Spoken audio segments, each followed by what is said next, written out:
idol madla, nakakahanga, may mga hawak, gandang linyada. Ika'y inspirasyon kung bakit hanggang ngayon ako'y palaging kumakarera. Fourth lap derby na mga kalapatid sa BBC. So, bigan lap na tayo. Medyo magiging mahirap ang laban dahil nasa 300 kilometers na rin yun. Tapos bigan pa. So, testing. Ang galing nitong kalapate natin na si Wang Kala. Ayan, Kalawang, galingan mo. Ayan. Dahil nakasurvive siya noong nakaraan, nakauwi pa siya sa third lap mga kalapatid. Tagudin. So, mahirap din yung Tagudin lap. Kasi kita nyo naman yung mga nag-clock out of 12,000 birds, 6,000 lang yung pinalad na makapag-clock mga kalapatids. Nangalahati na. So, yung 6,000 na yon, syempre, uwi pa iba doon. Siguro, pag sinakay to, mamayang gabi, mga 10,000 birds pa siguro ibon. Kasi nung nakaraan, ang dami din eh. 16,000 yata nung nakaraan. Pero uti-uting nauubos nga yung mga ibon. So, swerte tayo. Si Kalawang natin, nandito pa rin. Ayan o. Kaya, galingan mo, boy. O, pipicturan na kita ng pipicturan ngayon. No? Sana gawin mo motivation yung asawa mo dito sa taas para umuwi. No? So, huwag kang susuko.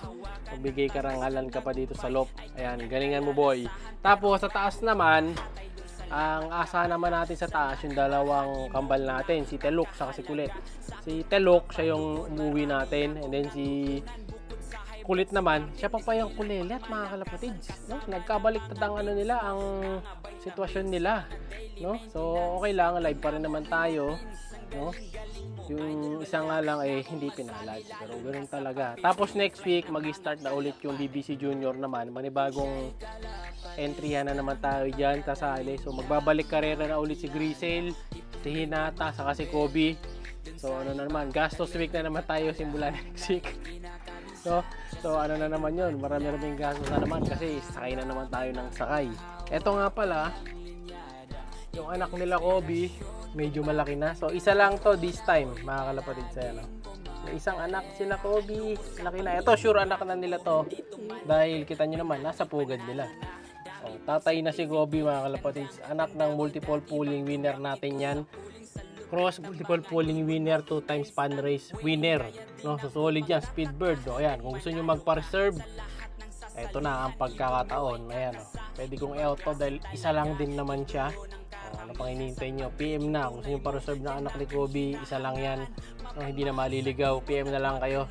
Siyempre, dahil Super Speedbird ang lalabas nito dahil parehong matulin yung magulang. Siyempre, depende pa rin naman sa train nyo yun. Kung matitrain nyo na maayos, siyempre, kailangan batak yung ibon, malakas, masigla, no? Para maging matulin.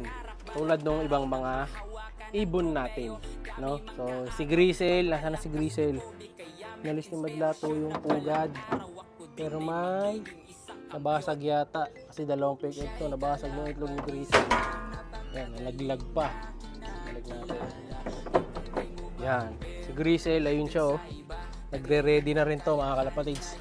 Pero dahil umiitlog siya at may pirming kaparis naman, so pati yung kaparis niya babalik mga kalapatids. Yung iba nating ibon dito sasama na rin. Ito pati to alam ko sasama na tong sea of color eh. Titingnan natin kung may bilis din yan. So yung iba dito isasama na rin natin para doon sa training. Halos magsisipag start na eh. Si Hinata ba to? Pangit na Hinata ngayon mga kalapatids, no? Ang dungis niya, no? Malaki kitang itsura ni Hinata. So hindi ko sure kung sasakay muna natin to. So malamang ipahinga muna natin siya. Kasi base sa itsura niya, oh, madungis, no? Kung sakali yung anak nila, lilipat ko na lang muna sa ibang mga magulang. Pero kailangan masingsingan ko muna bago ko alisin para ma-record din natin ang mabuti. Yung white na to, alam ko pwede na rin to. So try natin kung makakapag-start na kami ng toss bukas sa malapit. Pero malamang yung mga unang batch muna para di sila mahirapan. Biglaan lang din mga kalapatid, bigla lang in-announce no isang araw na meron na daw training next week. Kasi open race kasi yun mga kalapatid, mga all bird lang, no? So mate-testing. Teka lang, akala ko ulang yung Grisel ko. Ito yung mga tatlong Grisel natin dito ng mga Speedbird. Ayan. May nagtatanong nito, ito eh. Interesado siya dito sa Grisel natin na to. Ayan o. Saka yata dito, interesado siya dito sa isang Grisel na. Kaso mga ano to, mga hen, yung mga Grisel natin na yan, mga hen yan. Ayun, ito nasa taas naman, barako to. Sa akin to. Hindi ko pwedeng i-out to kasi nag-iisang barako lang. Yung mga hen, pwede natin. Kasi may isa na akong hen na medyo matulin-tulin. No? Pem! Sige dyan. Si Pem nandun na naman, naghahasik ng lagim doon sa labas.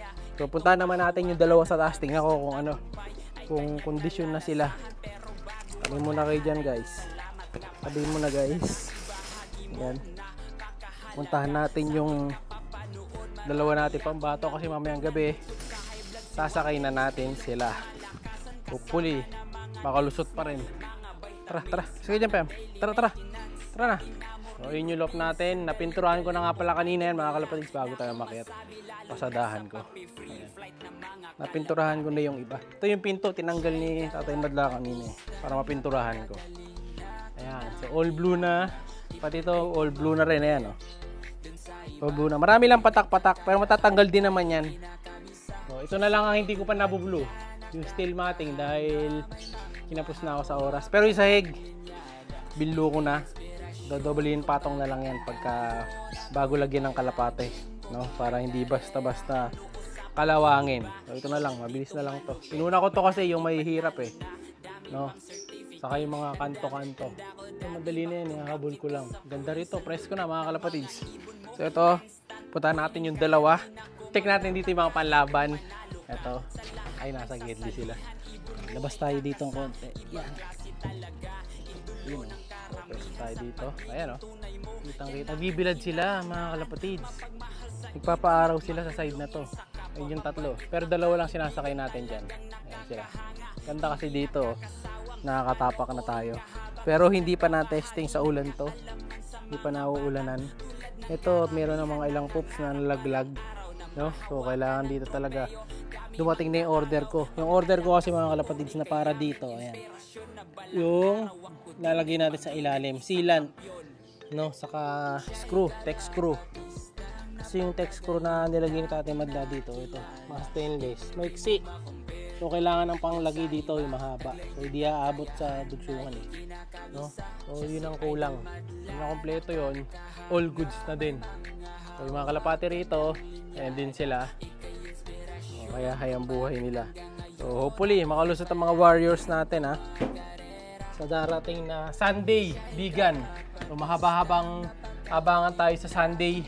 So, hopefully, lumusot ang mga ibon natin. Tapos yung mga young birds natin dito, ito naman sila. Ayan, takbuhan lahat sa labas. Ayan, puro mga dark check pa rin to. Ayan, dark check. Mga stitch yan, yung mga dark check natin. Yung iba, ayan, yung mga labas. Yung mga iba dyan, bagong lagay lang. Yung iba naman, nandun pa sa taas, naka-viewing. Binu-viewing ni Madla to maghapon sa taas para tumiba yung mga baga nila. Tapos yung entryhan mamaya, eto naman. Ayan, tingnan natin kung ano yung mga pwede kong entryhin dyan, no? Kung ano lang yung kaya nating entryhan, yung nasasalihan natin. So, wish us luck para sa susunod na lap. Saka si Kalawang, pag-pray natin si Kalawang na makalusot siya.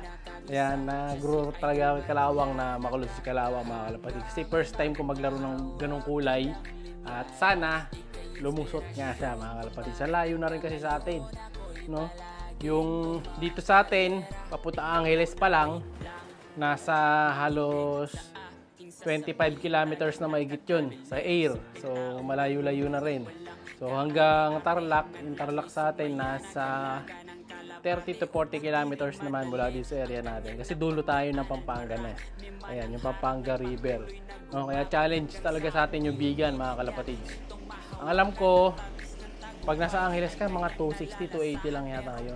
Tapos pag nandito naman sa area natin, alam ko 299 yun or 290, mga ganyan, mga kalapatids. Hindi ko sure, no? Pero magiging mahirap tong vegan na to. Kaya sana makulusot yung mga warriors natin, no? Good luck mga kalapatids. Abangan nyo bukas. Meron nga pala akong nabili bago, 2 ibon. So papakita ko sa inyo bukas yun. Kaya abang-abang lang. Comment parate para makatanggap ng gift bird. Like, share, subscribe. Ingat! Siya'y kalapatistang napakadaling na kinakilala.